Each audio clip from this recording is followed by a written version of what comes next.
I got an account banned on Instagram trying to post content for my Peptide brand. And I realized that selling peptides, as popular as they are, is going to be a really hard game in 2026. This video is everything that I'm doing to sell my peptides in a way that won't get me kicked off of Instagram or Facebook or kicked off of my payment processor, so that way I can make some money in the space while the getting is good. If you're trying to build a peptide brand, you're gonna love this video. If you are a content creator that has to sell a product online, you're also gonna love this video. If you just love sales and you wanna see finesse online at a high level, you're really gonna love this video. My name's Sean Rocky G. I've been a sales professional for 20 years, longer than I've been a business owner. And now as a coach, my students have made billions of dollars in sales from my coaching. I'm going to record my screen. I'm gonna show you the website that I built. I vibe coded it, and I'm going to show you content strategies and sales strategies built into the site to help you better understand how you can sell products online. So let's begin. So this is the first thing I want to show you. This is the blog creator page. I'm using an API called Firecrawl, and I'm using OpenAI to be able to steal an article from a URL. Essentially, you post the URL in there, you put some keywords that you want to use, and it will generate a workflow where it's going to create a blog. Now, beyond the tactics, here's the strategy. When you sell a product online, you need to have some trust, you need to have some authority. If you want to read a book on this, there's a book called Trust Me, I'm Lying. It's a lot about how some of the best politicians and best companies will generate this belief system through fake media and stuff like that. It's crazy.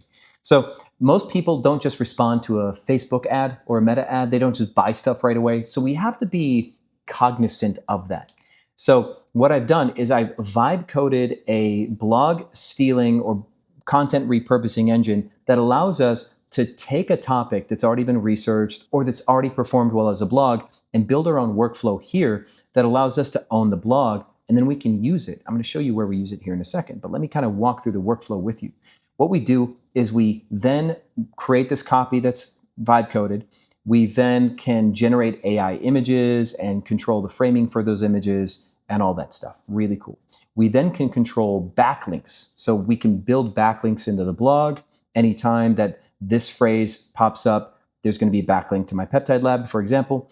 And then at the end of it, there's going to be the blog preview. And we can post this somewhere. Now let me show you where we would post this. Now here's a Trust Me, I'm Lying hack, okay? You're going to really love this, guys. You sales guys are going to love this if you're online marketers. So I made a page called Recovery Science Digest, all right? Recovery Science Digest is just some proxy Facebook page that looks like it cares about recovery science, right? What I did is I posted the blog here and I made a image for it, okay? Then when we go and hit share for this bad boy, we share it to my page. Check this out. Something, smart stuff, whatever, share now. We go to my Facebook page. You can actually see what it looks like now. That's what it looks like.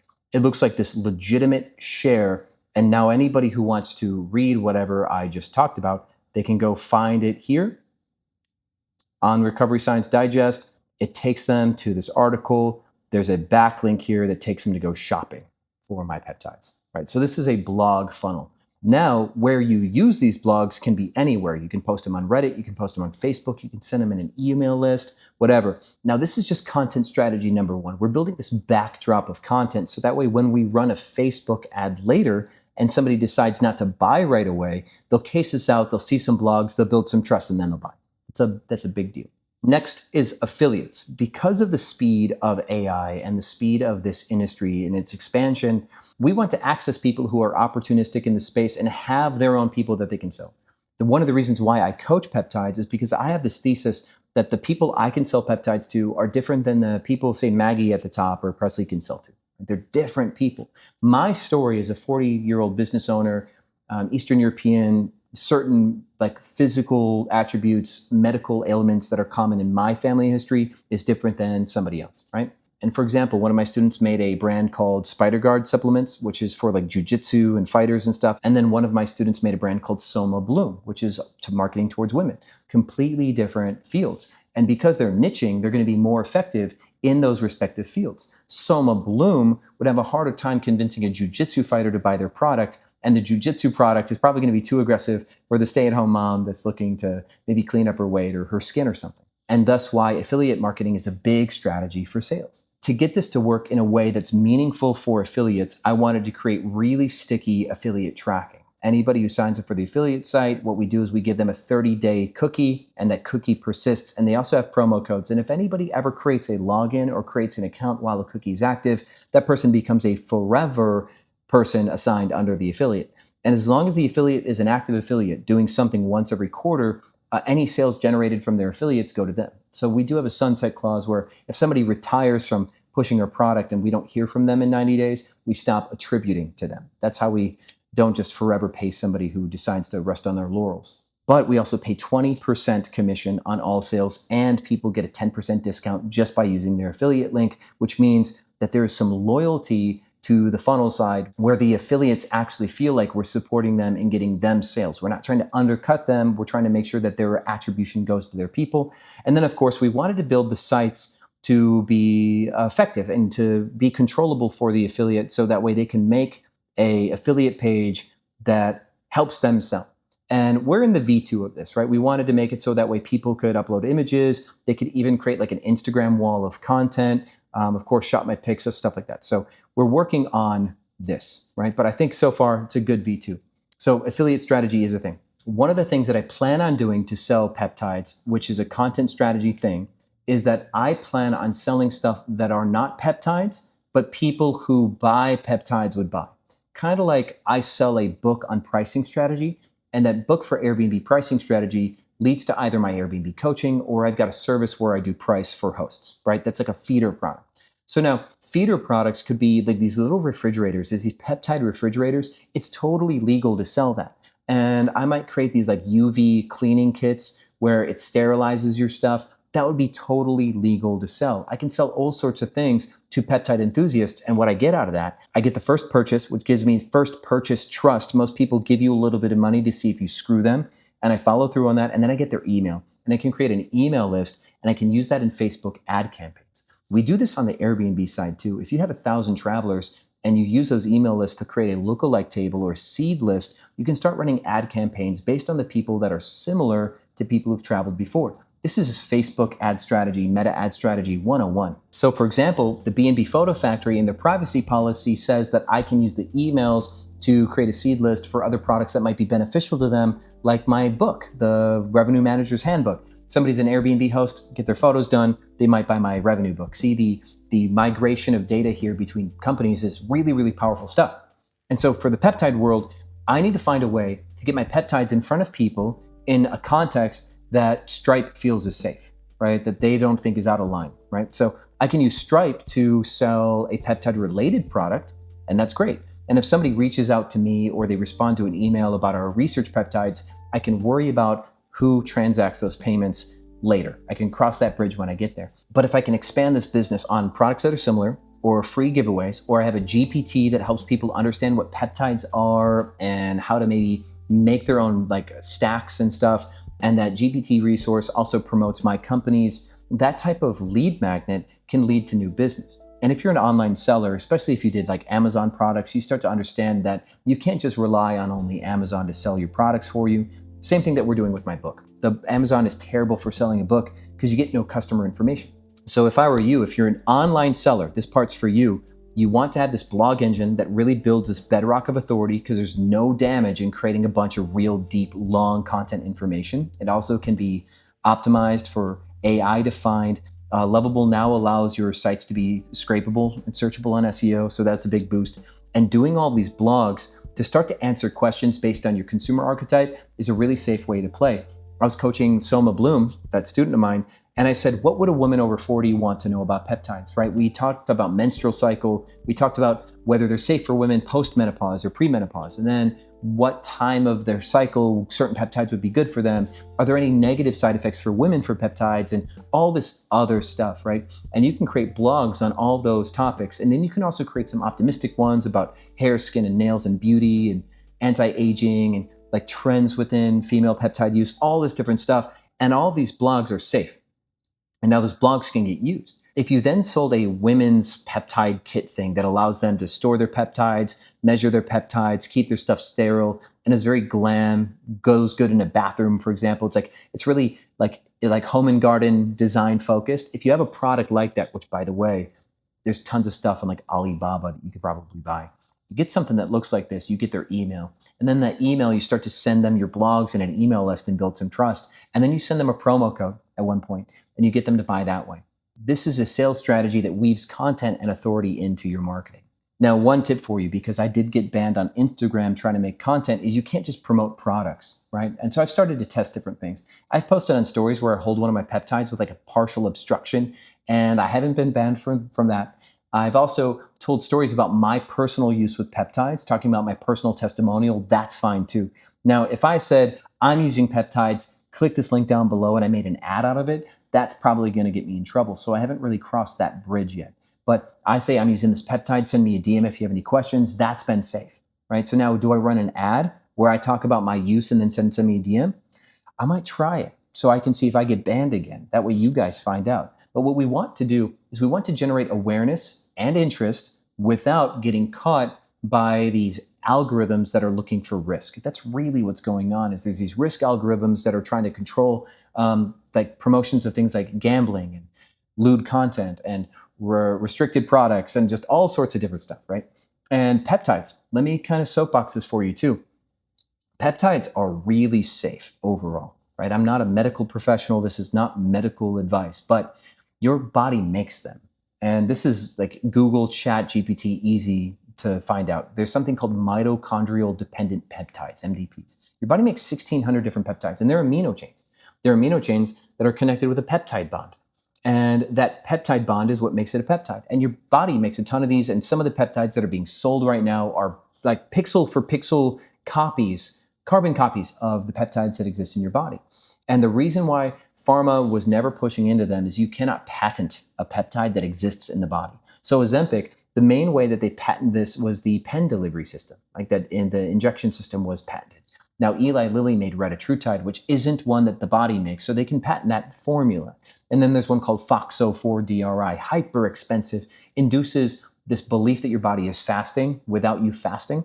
And that one's also patented because it's an analog. It's like a reverse peptide. I don't know everything about chemistry, but there are now peptides that are being manufactured in labs that are not the normal ones. And since they can be patented, they can be protected. They can keep me from selling them, and they can mark them up a ton.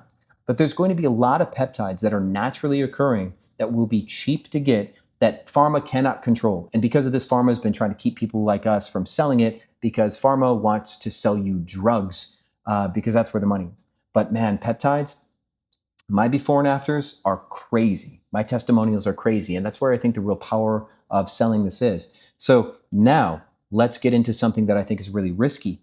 There has been this AI-related FTC ruling that you cannot use AI-generated testimonials. I believe that this is true. Let's look for the article. And so now we have to really consider the landscape or the meta of this. When you create content to sell a product, peptides or anything else, or like even an Airbnb, let's say you're one of my Airbnb host friends, you were trying to create a testimonial that somebody loved your house, and you do it with AI, that's going to be technically illegal. You can get a fine for that. So this rides on the truth that personal testimonial is one of the most powerful ways to sell a product. So we need to find a way to capture video, personal testimonial that somebody loved a product. We can use that to sell, but now it has to be authentic.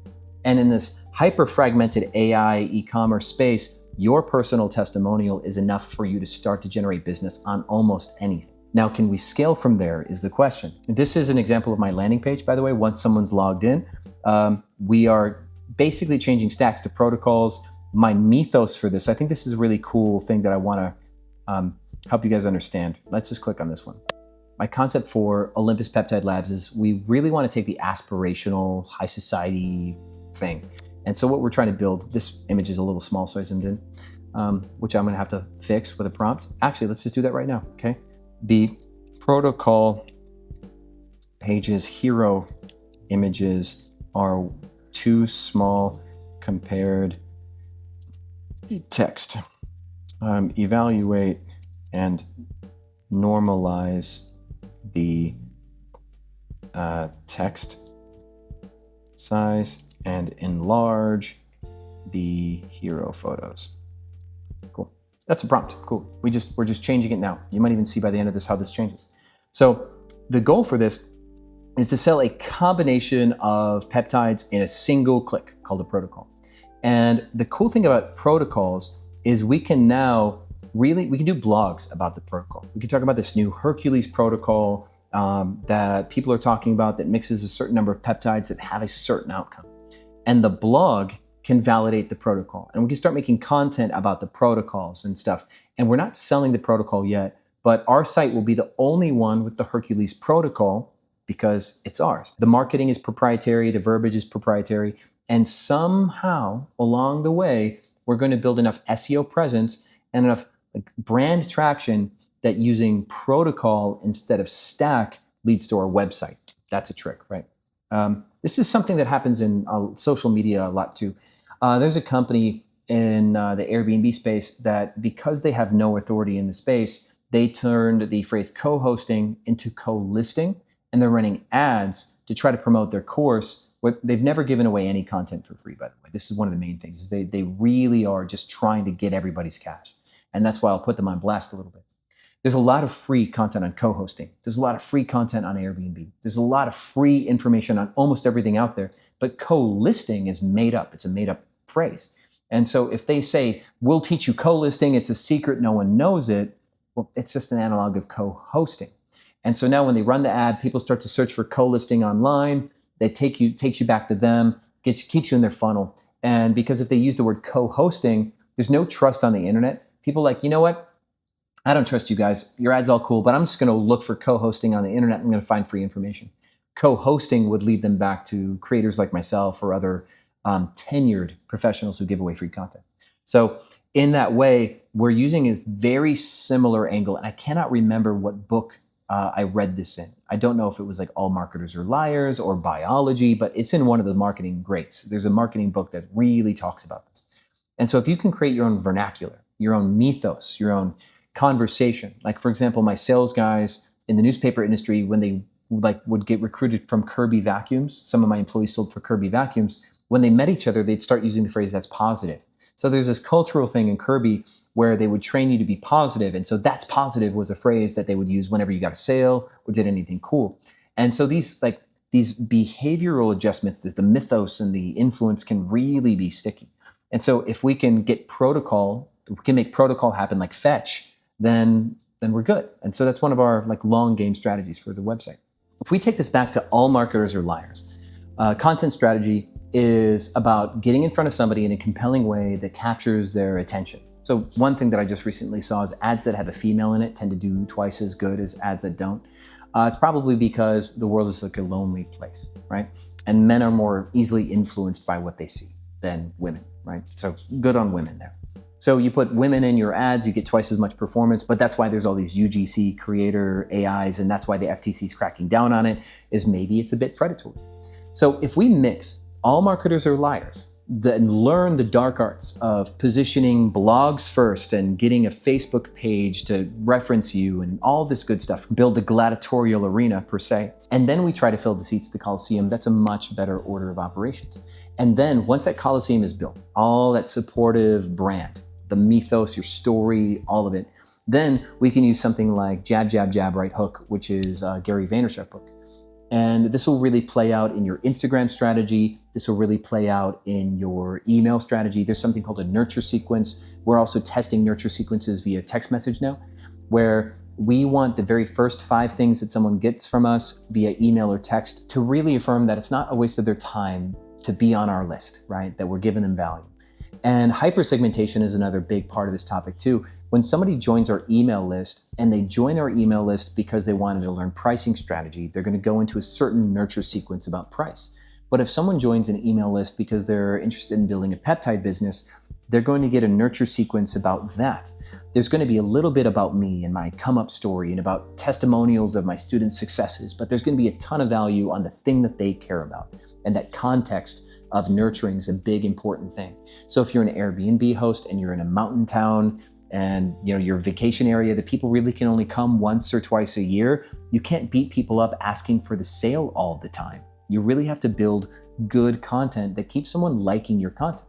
Now there's other ways to monetize that email list. You can have referral partners where there's travel season somewhere else that somebody actually wants to go, and you can build kind of like a co-op or a collection per se. And there's other ways to sell via email is what I'm saying. And through this ratio of giving more than you ask, you maintain a healthy pool of customers that don't leave you all the time. And that way, when you do ask for a sale, they're actually going to buy from you because they like you. Because if all you ever do is ask for a sale, people disengage. I'm in a Facebook group for new Airbnb hosts, and the admin only posts promotions, almost always. His promotion to content value ratio is like 9-1. And because of that, there's no engagement in the group, none. But the moment somebody does promote value or says something controversial that could spark a conversation, you best believe it that there's going to be people in that group that still want to engage. They've just chosen to disengage from all the promotions and they've been so ingrained to expect it. So we have to really watch this balance. And to jellyfish out even to a more 10,000 foot view, what I've tried to show you is I've built a website that is ready to sell in multiple ways. The blog angle is just one. Different customizable landing pages is two, which is, for example, I make a Facebook ad campaign that talks about peptides for dogs, right? I can make a custom landing page that affirms peptides for dogs. And this is supported by the A/B testing section of the website that I showed you. I didn't show you the other funnels that we built for the page. Just going to be respectful of your time on this one. But later, I might show you that. And that concept of a Facebook ad or Facebook organic post landing on a site that is cohesive keeps people from clicking away. It's like clickbaiting, right? If you get somebody really interested in something and they click and then it's different than their expectations, they're going to leave. Even if you meant well, you just didn't do a good job of matching expectations, they're going to bounce. And so if you ever run Facebook ads, your entire funnel should be cohesive and clean. You should really be planning every step of that funnel since you're paying for those leads. You want to respect them. And that's why my students are starting with the blogs and they're starting with organic content because they can learn what to do and what not to do with training wheels on. They don't have to blast off $2,000 a month on ad spend yet, right? They're going to learn what works with organic and then we can boost what works for them with organic without them making really expensive mistakes running ads first. That's another big tip I have for any of you who are ever trying to sell anything online. Don't start with ads. You will absolutely murder your budget. You will always lose. Everybody loses money on ads in the beginning. And we just want to collapse that down. And being good at organic actually makes you better at ads. In a future video, we are going to go into consumer archetype examples where I build a funnel, and it might be for the peptide business, it might be for Airbnb, whichever, but we're going to find a customer archetype and we will plan an entire funnel the whole way through. Who are they? What are we selling them? What's the promise? What's our angle? Where do they go? How do they convert? We'll do this whole funnel teardown in one video. So if you are interested in selling and you want to do a good job, you want to spend less money on ads and make more money, click the subscribe button. It'll be good to have you. Now, I do have a couple of videos that you might like. I've got one more about building in the world of AI and authenticity. We do a little deeper dive on that. But I also have this other one about my Instagram strategy with a more Airbnb/hospitality centered example. But this is really powerful Instagram strategy. So if you want authenticity here, you want Instagram strategy, click there. Watch one of those next. It's great to have you here. Thanks. And as always, I'll see you on the other side.